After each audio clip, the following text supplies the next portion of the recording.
अस्सलामुअलैकुम वरहमतुल्लाहि वबरकातुहू।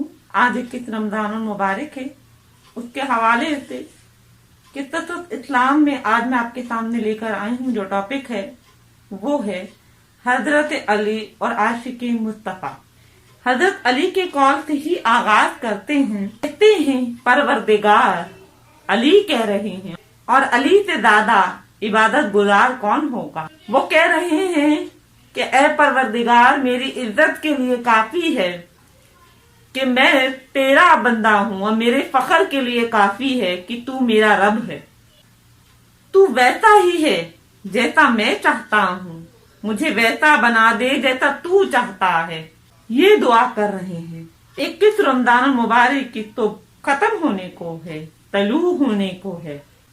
ये लम्हात, ये दिन अहले बैत पे बहुत भारी गुजरे। सहाबा कराम ने अपने कानों से हजरत मोहम्मद सल्लल्लाहु अलैहि वसल्लम को कहते सुना है कि ए अली, जो आपको शहीद करेगा, ए अली जो आपको शहीद करेगा, वो मेरी उम्मत में से शकी तरीन इंसान होगा। वो मेरी उम्मत में से शकी तरीन इंसान होगा।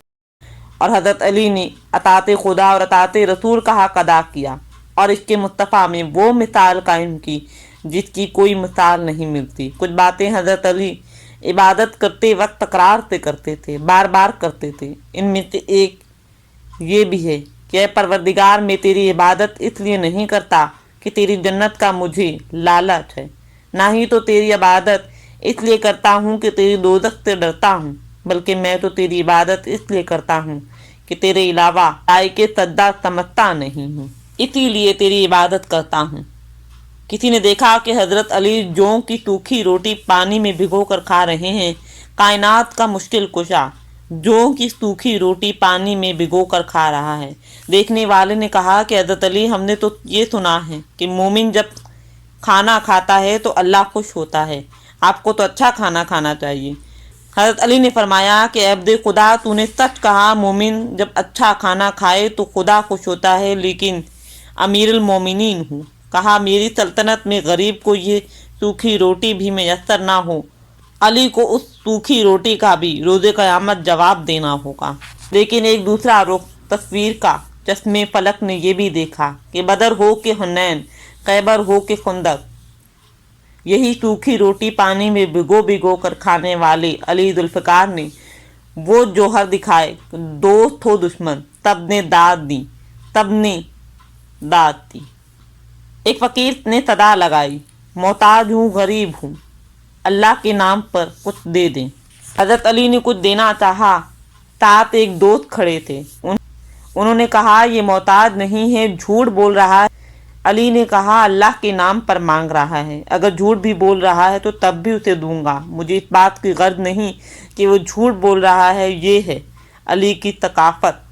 इल्म का मैदान हो तो आका दो जहां मोहम्मद मुस्तफ़ा सल्लल्लाहु अलैहि वसल्लम का ये फरमाना है कि हज़रत अली के इल्म का म्यार सबसे बड़ी तख्त है। मैं इल्म का शहर हूँ और अली उसका दरवाज़ा है। नमाज का वक्त था, अली मस्जिद की जानिब जा रही थी। एक शख्स ने ये सवाल पूछ लिया, ये बताइए कि कौन सा जानवर है जो बच्चे देता है और कौन सा जानवर है जो अंडे देते हैं। नमाज के लिए जा रहे हैं और ये सवाल कर लिया। सवाल पूछने के जहन में था कि हज़रत अली शुमार करने लगेंगे, ये जानवर अंडे देते हैं और ये बच्चे देते हैं। इम्तिहान ले रहा था। अपने तौर पर वो सोच रहा था कि शुमार करना शुरू हो जाएंगे और नमाज का वक्त ख़त्म हो जाएगा। शायद उसे मालूम नहीं था कि उनसे पूछ रहा है जो बाबे मदीना तो इल्म है। कहा, क्या जवाब दिया अली ने? हज़रत अली ने कहा, तूने पूछा कि कौन से जानवर बच्चे देते हैं और कौन से जानवर अंडे देते हैं, तो सुन।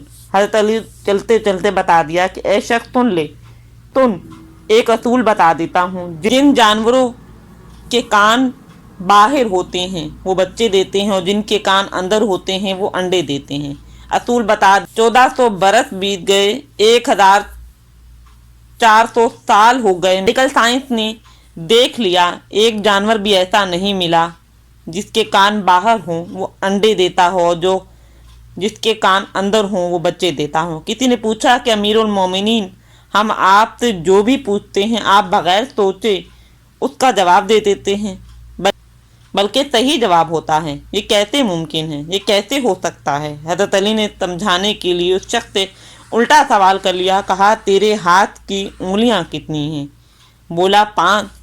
کہا تم نے سوچا نہیں؟ جواب دیتے وقت کہا حضرت مجھے گننے کی ضرورت نہیں پڑی، میرے سامنے کی بات ہے۔ فرمایا جس طرح تمہیں جواب دیتے اپنے ہاتھ کی انگلیاں نہیں گننی پڑیں، کہا اسی طرح کائنات کے تمام علوم علی کی نگاہ کے سامنے ہیں، جو مجھے عطاء خدا اور عطاء محمد مصطفیٰ کے نتیجے میں حاصل ہوا ہے۔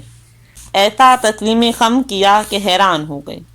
نماز پڑھ رہے ہیں، نماز کے دوران بیت المقدس خانہ کعبہ کی طرف رخ موڑنے کی وحی ہوئی۔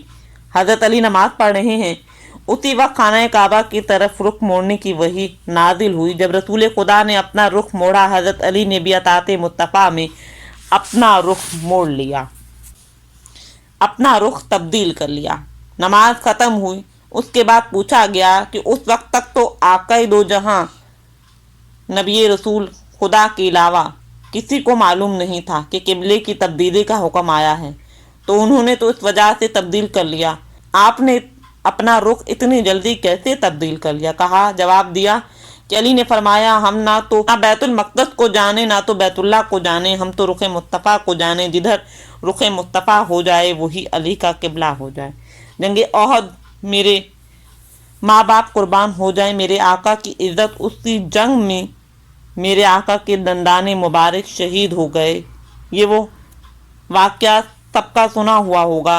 گمسان کی لڑائی ہو رہی تھی، کفار نے افواہ اڑا دی کہ نعوذ باللہ محمد بن عبداللہ شہید ہو گئے ہیں۔ حضرت علی پوری قوت سے ذوالفقار کے جوہر دکھا رہے ہیں۔